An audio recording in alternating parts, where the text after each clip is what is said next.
Lectura del Santo Evangelio según San Mateo. Mateo capítulo 9, versículo 9. Pasando Jesús de allí, vio a un hombre llamado Mateo, que estaba sentado al banco de los tributos públicos, y le dijo: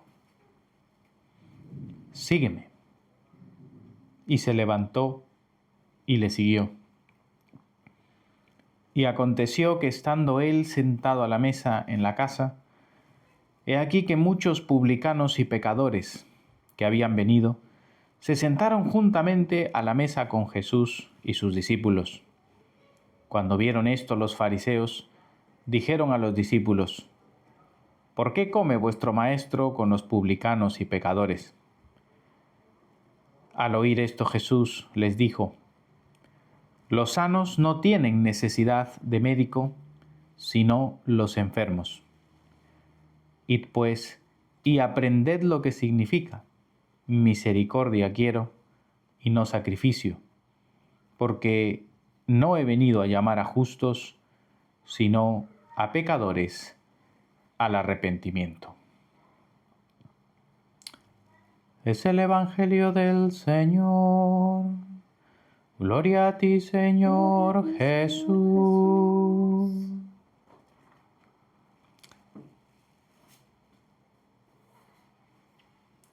Antes de sentarnos, juntos vamos a confesar nuestra fe con el credo niceno.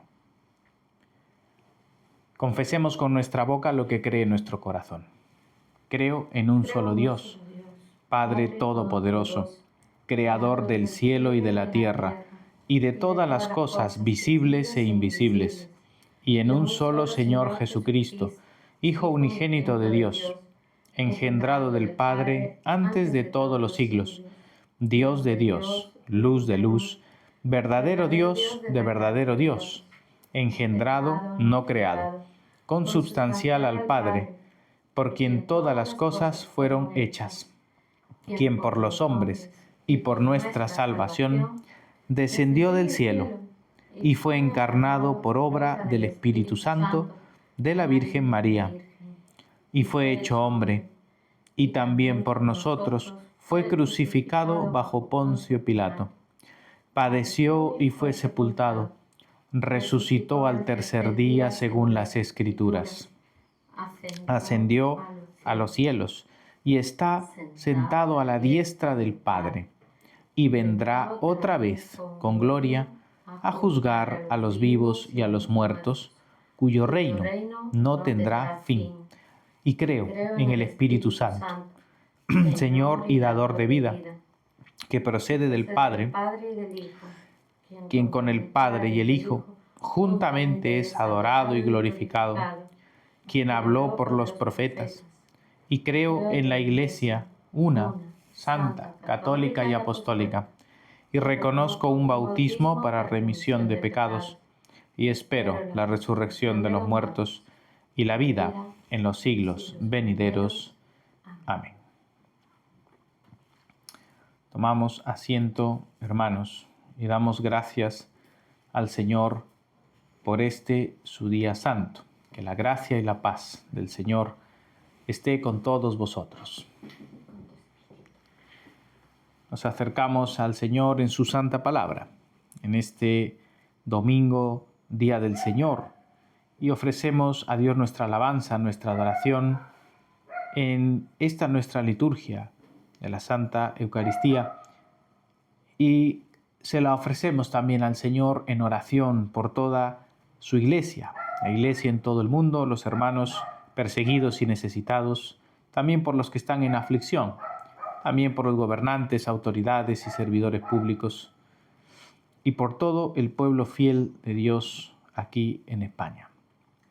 El Evangelio de este domingo, ya estamos en este tiempo ordinario, este tiempo de un recorrido largo después de las celebraciones de la Pascua, y después también del Domingo de la Santísima Trinidad, donde hemos meditado en este profundo misterio, misterio central y del cual depende absolutamente toda nuestra fe.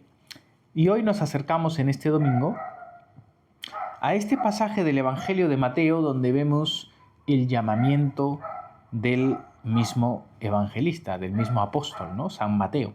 Así que vamos a meditar un poco con la ayuda del Señor en este pasaje, que el Señor nos dirija. Así que anuncio su palabra en el nombre del Padre, y del Hijo, y del Espíritu Santo. Amén. Derrama, Señor, tu Espíritu en nuestros corazones, en nuestro entendimiento, para que podamos comprender tu palabra y tu palabra nos transforme, cambie nuestro corazón y nos dé esa vida y esa luz que necesitamos. Te lo pedimos siempre por Jesucristo. Amén. Amén. Amén. Al iniciar el Evangelio, la lectura del Evangelio de hoy, nos dice: pasando Jesús de allí, vio a un hombre llamado Mateo, que estaba sentado al banco de los tributos públicos, y le dijo: sígueme. Y Mateo se levantó y le siguió. ¿Cuál es el contexto de este pasaje? El Señor se encuentra en Capernaum. Capernaum fue la base de operaciones del Señor, por eso también se refiere a Capernaum como su casa, porque allí estaba la casa de Pedro y era la base de operaciones de muchos de estos pescadores galileos que fueron discípulos del Señor Jesucristo. Y en esta misma ciudad el Señor acababa de realizar un gran milagro. Él había sanado a un paralítico que había sido llevado a la presencia del Señor por sus amigos, ¿no? Fueron sus propios amigos quienes llevaron a este hombre y le subieron a la parte alta, abrieron un boquete en el techo y descendieron a este hombre delante del Señor para que el Señor le sanase. El Señor obra este maravilloso milagro y restaura totalmente a este paralítico con las palabras de tus pecados te son perdonados. Y esto crea un tremendo revuelo entre los judíos y especialmente pues, los fariseos que estaban allí diciendo: ¿quién puede perdonar pecados sino solo Dios? ¿Qué cosas dice este hombre? Obviamente el Señor Jesús, que es Dios eterno, hecho hombre, Él puede claramente proclamar esas palabras y decir: tus pecados te son perdonados. Y como Él mismo les dijo, es más fácil decir esto que no levántate y anda, ¿no? Es decir, el Señor, a través de ese testimonio de sanidad, estaba dejando claro y patente para el mismo paralítico como para los demás que el poder que estaba obrando allí era el poder divino, tanto de restaurar el alma de ese hombre y reconciliarla con Dios, lo cual haría Cristo en su sacrificio en la cruz, pero también restaurándole la salud física. Jesús estaba manifestando su divinidad, evidentemente, en este milagro tan poderoso y en sus palabras, ¿no? Que, repito, ante el pensamiento de los religiosos judíos, esto era impensable, porque ¿quién podía atribuirse o afirmar de esa manera el perdón de los pecados sino solo Dios? Pues Jesús es Dios. Y Jesús es quien en la nueva alianza da también esa potestad a su iglesia, ¿no? Así que el Señor Jesús se ha mostrado en su naturaleza divina delante de todos los pobladores, digamos, o los que habitaban toda esta zona de Capernaum. No solamente con este milagro, sino con otros milagros, señales y predicación que daba el Señor Jesucristo. Entonces, cuando el mismo evangelista Mateo nos dice: pasando de allí, vio a un hombre llamado Mateo, es el mismo evangelista, el mismo apóstol, que nos está narrando después del milagro que había ocurrido, que en esa misma ciudad vivía él. Porque aquí es el mismo San Mateo el que nos va a narrar cómo es que Cristo le llamó a servirle. Mateo es el único de los evangelistas que utiliza en esta narración este nombre Mateo, porque él también tenía otro nombre que era Leví, ¿no? Es probable, no lo sabemos al 100%, pero es probable que él tuviese siempre su nombre Leví y le fuese cambiado por el Señor a Mateo. Es probable, que esto lo vemos en otros casos como con Pedro, que era Cefas y le da el nombre Pedro, o también Saulo, que después cambia a Pablo, ¿no? Y siempre el sentido del nombre tiene pues un eco muy profundo en el pensamiento judío, ¿no? Como Pablo, por ejemplo, antes era Saulo, que era el nombre de un gran rey, y luego tiene el nombre de Paulus, que es el pequeño, ¿no?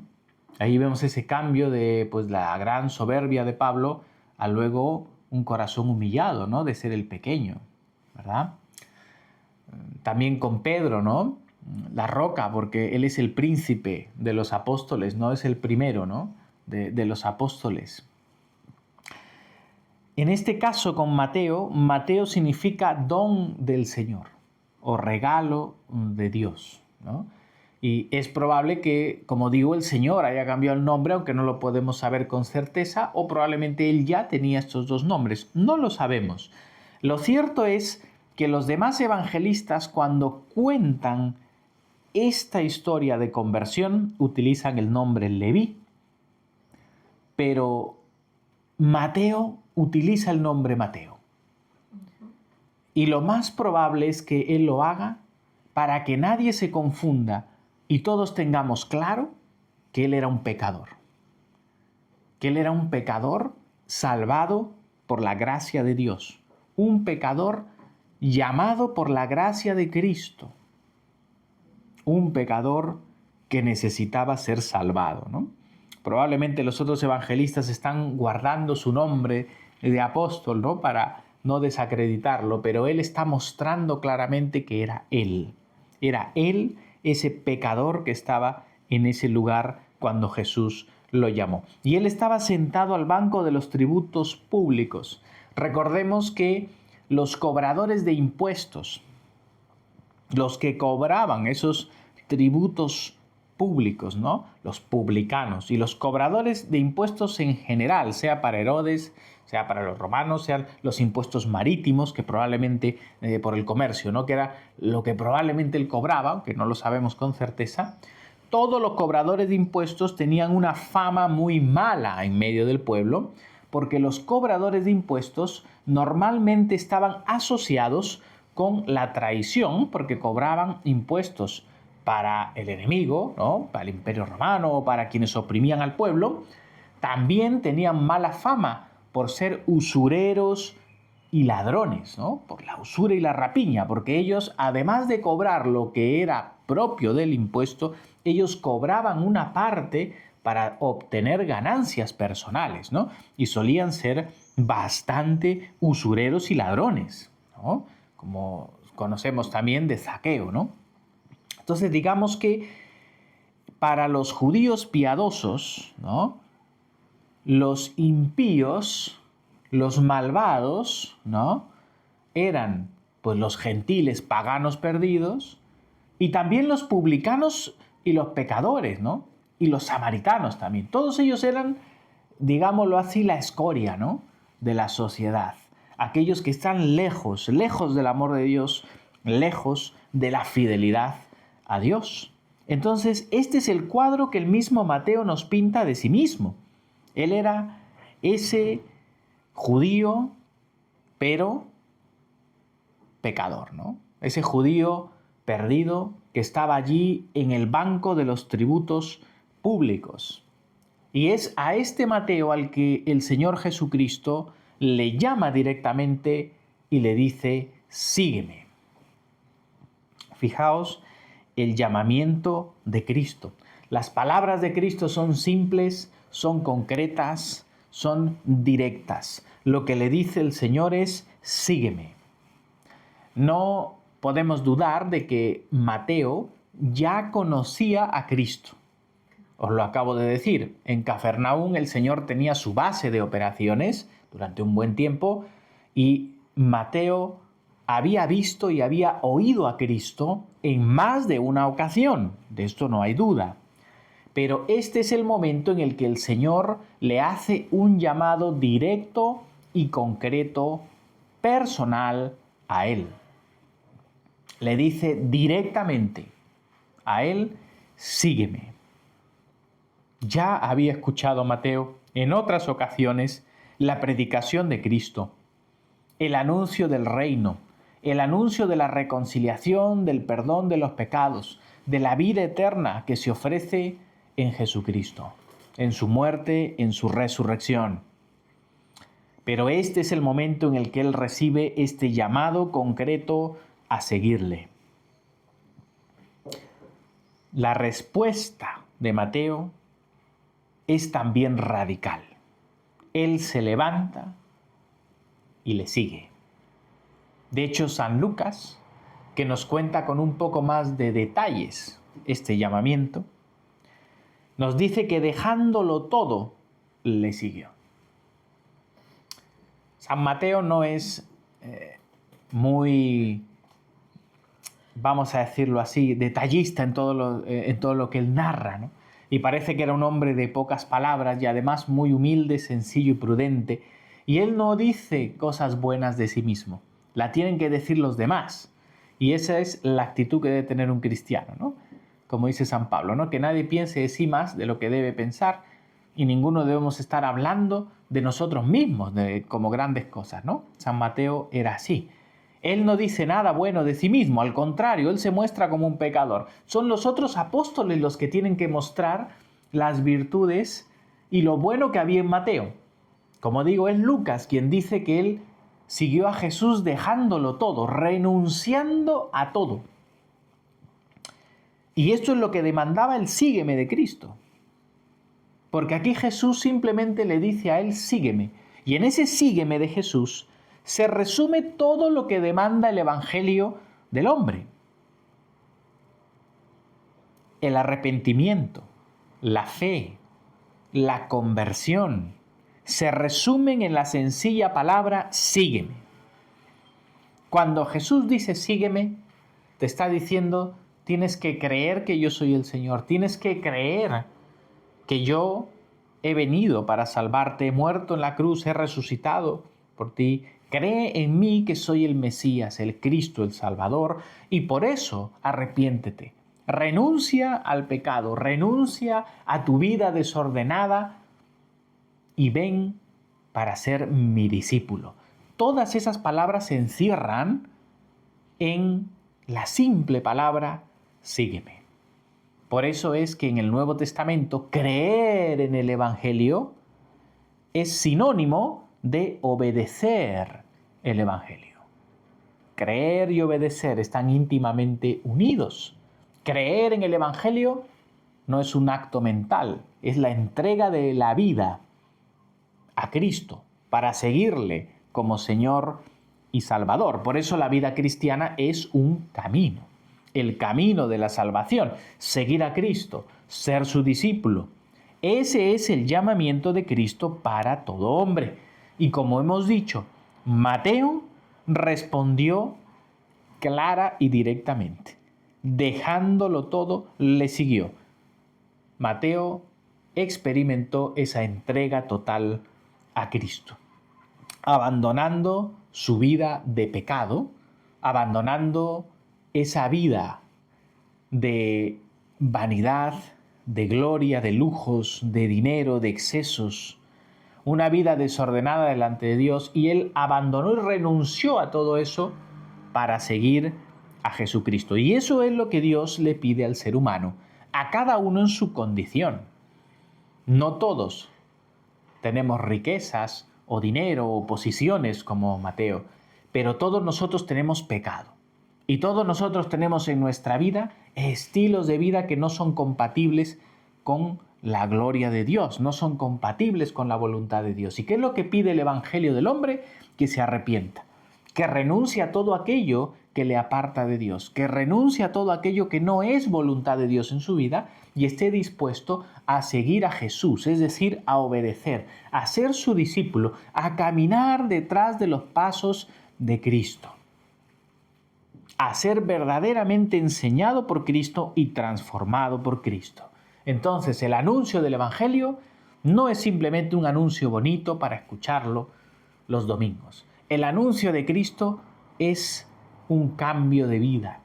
Es el llamamiento a vivir una vida guiada por el Espíritu, una vida unida a Cristo, una vida detrás de Cristo, una vida en la que te comprometes con Él como tu Señor, como tu guía, y vas a caminar tras los pasos de Cristo, renunciando a todo aquello que Jesús dice que es pecado y que es malo y que debes renunciar a ello, y ordenando tu caminar, tus pasos y tu vida a lo que el Señor dice que debes hacer y hacia dónde debes caminar. Esa es la única forma segura de alcanzar la vida eterna. Caminar en pos de Cristo. Y eso es lo que hizo Mateo, el evangelista. Gloria a Dios por eso y que sea ejemplo para nosotros. Pero ahora en la segunda parte vemos, versículo 10, que aconteció que estando él sentado a la mesa en la casa, he aquí que muchos publicanos y pecadores que habían venido, se sentaron juntamente a la mesa con Jesús y sus discípulos. Cuando vieron esto los fariseos dijeron a los discípulos: ¿por qué come vuestro maestro con los publicanos y pecadores?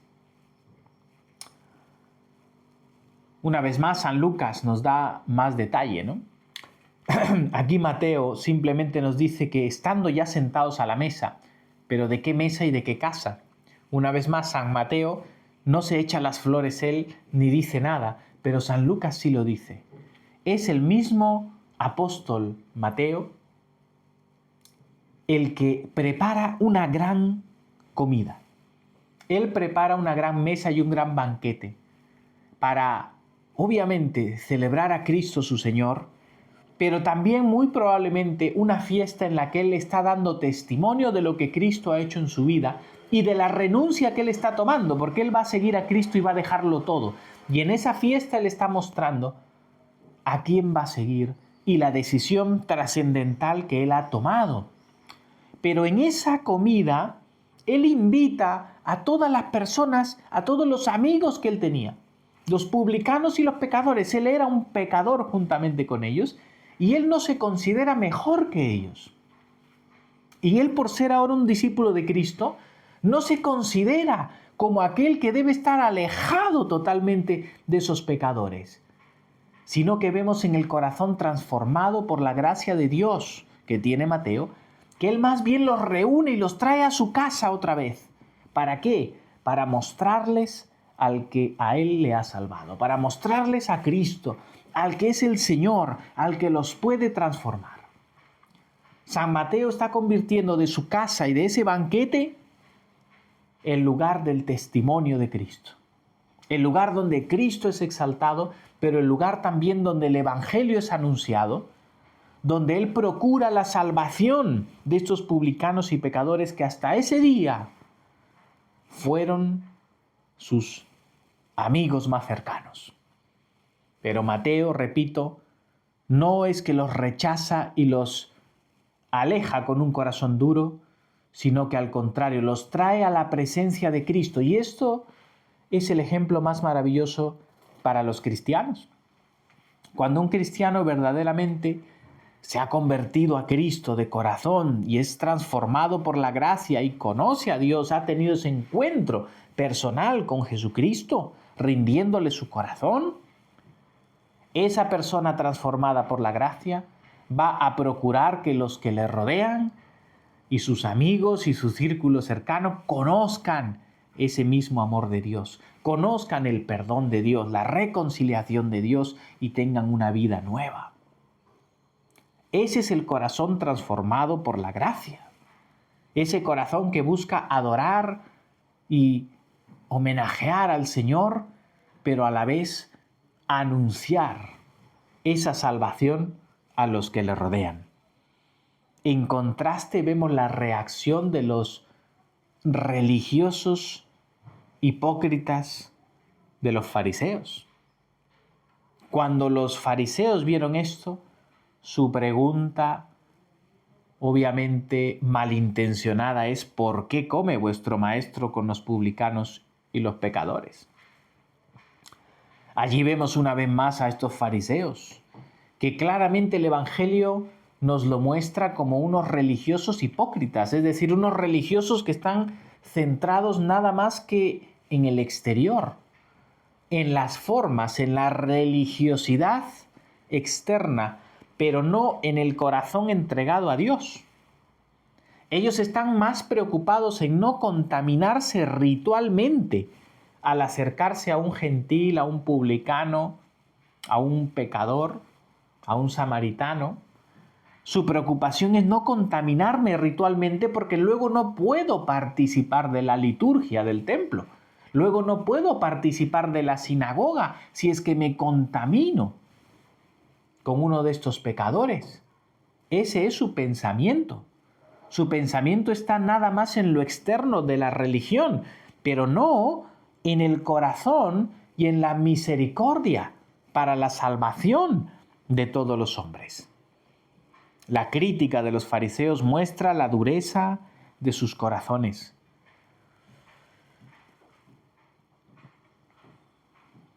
Esa idea y ese corazón encerraba la idea de superioridad, de justicia propia y de desprecio hacia los pecadores que nos rodean. Y lo que busca Dios son corazones humillados. Corazones humillados que reconocen en primer lugar su propio pecado. Porque los fariseos no estaban exentos de pecado. Pero ellos creían que eran justos delante de Dios por sus propias acciones y sus propios méritos, y no se daban cuenta que ellos mismos eran pecadores y necesitaban el sacrificio de Cristo para ser perdonados.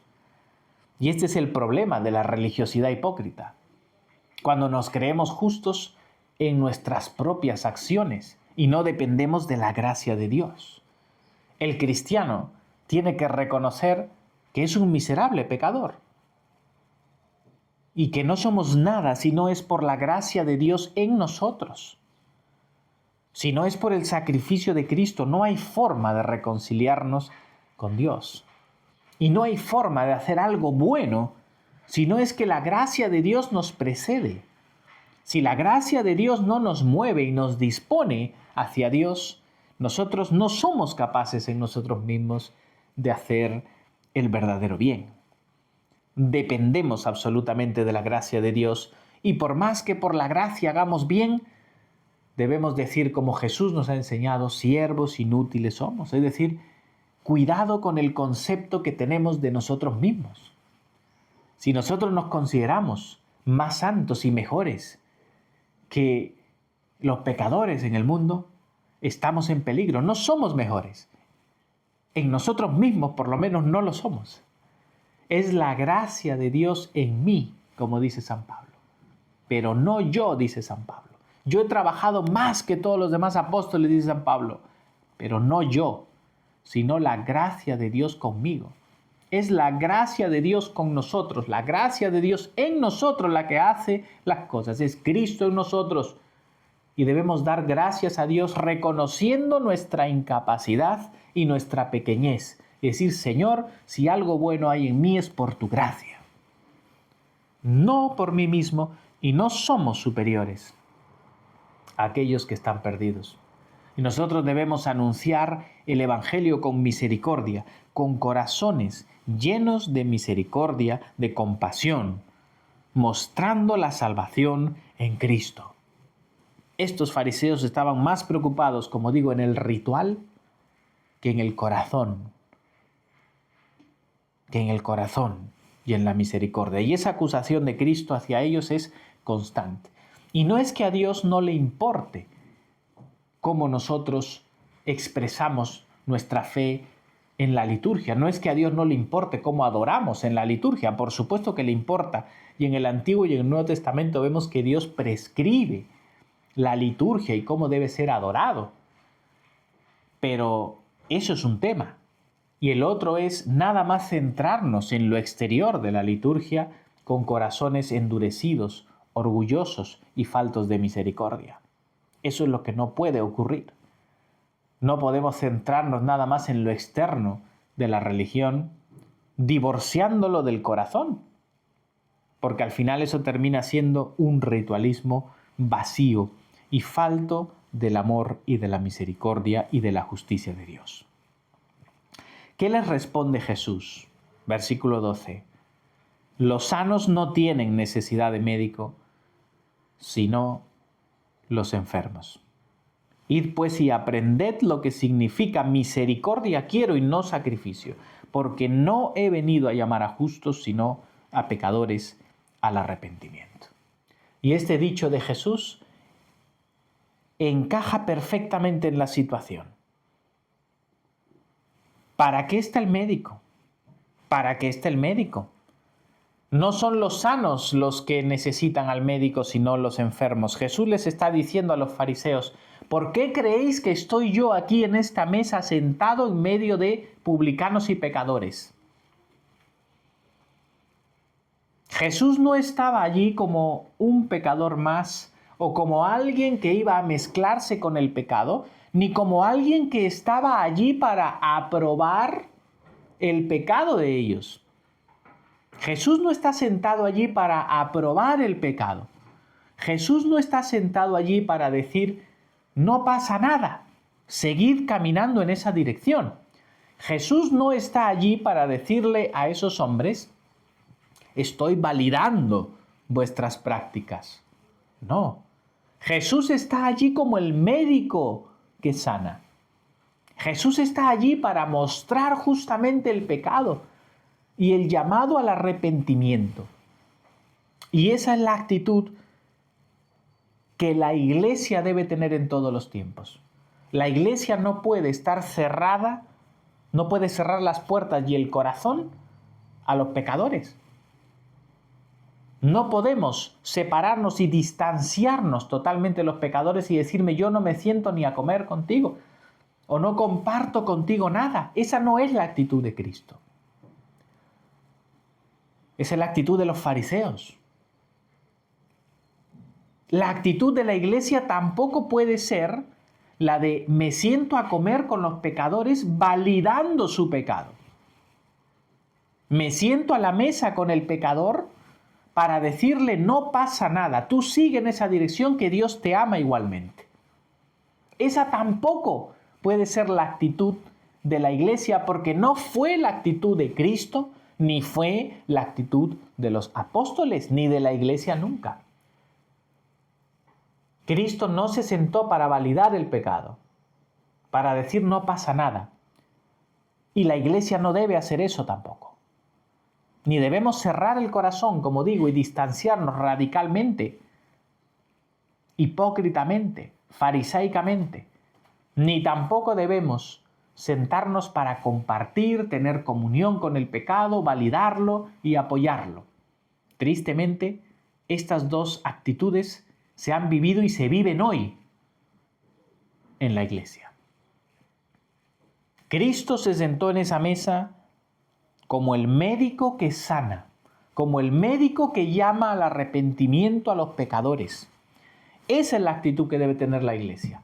La Iglesia debe estar abierta al pecador siempre, pero para mostrarle el camino de la salvación, para mostrarle la sanidad, la libertad de su pecado, para mostrarle que Cristo murió en la cruz para salvarle y que para él hay salvación si se arrepiente y viene a los pies de Cristo. Si está dispuesto a seguir a Jesús, hay salvación. Y la Iglesia debe estar con los pecadores para llamarles a la salvación. No creernos mejores que los que están en el mundo lejos de Dios, sino salir a ellos con el amor de Cristo, mostrarles el amor de Cristo y mostrarles el camino de la salvación, llamándoles al arrepentimiento. Son los enfermos los que necesitan a Cristo, son los pecadores, y nosotros mismos pecadores necesitamos a Cristo cada día, ¿no? Pero en el mundo lejos de Cristo, son ellos los que necesitan a Cristo. Y Jesús se los está diciendo a los fariseos, reprochándoles en la cara que ellos, siendo los líderes judíos, son incapaces de por misericordia buscar la salvación de todos. Id pues y aprended lo que significa misericordia quiero y no sacrificio. Les está citando a Oseas. Oseas, que está escrito en un contexto profético de reprensión al pueblo por su infidelidad constante y por su falta de caridad. por el abuso y el maltrato al prójimo, la falta de misericordia a su prójimo.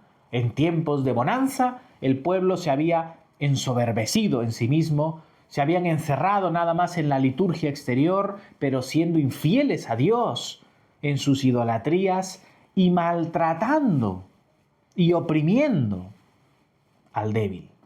Y Jesús les está diciendo, este es vuestro corazón. Y así como Oseas, por el Espíritu Santo, dice, misericordia quiero y no sacrificio, de igual manera le dice a los fariseos, dejad de centraros solamente en lo exterior y ved en vuestro corazón que falta la misericordia, el amor de Dios, la misericordia que Dios mismo tiene por vosotros y por la cual Cristo mismo vino. Si no fuera por la misericordia de Dios, por el corazón misericordioso de Dios, Cristo no hubiese venido a salvarnos, siendo nosotros los pecadores injustos y enemigos. Y Jesús termina diciendo, porque no he venido a llamar a justos, sino a pecadores al arrepentimiento. Hay ironía en esta expresión del Señor, ¿no? Les dice, no he venido a llamar a justos, a vosotros fariseos que os creéis justos, ¿no? Y Jesús no ha venido a llamar a los que se creen justos.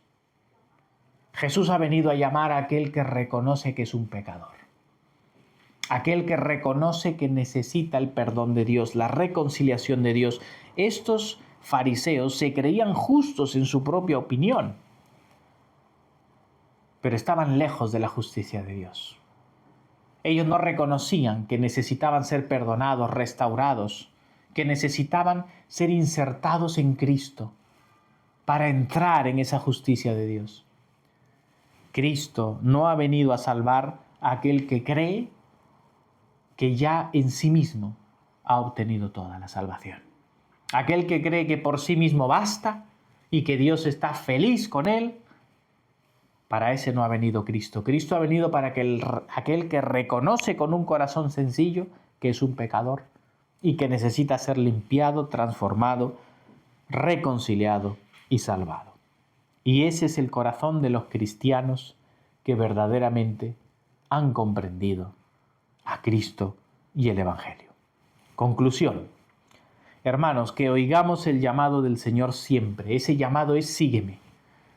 A los que aún no han venido a los pies de Cristo, sígueme. Es el llamado para ti. Entrega tu vida al Señor, renuncia a todo y a todo lo que te estorba venir a los pies de Cristo. Y a los que estamos en Cristo por su gracia, este llamado sigue siendo presente en nuestra vida. Sigue al Señor, camina detrás del Señor, no te desvíes de seguir al Señor, es decir, renunciando y muriendo a ti mismo y viviendo para Cristo cada día. En segundo lugar, cuidemos nuestro corazón del orgullo, de la religiosidad exterior hipócrita, del pensamiento de superioridad, del alto concepto de nosotros mismos. Cuidemos nuestro corazón de despreciar a los pecadores y creernos superiores. No seamos como los fariseos, sino que más bien veámonos con humildad.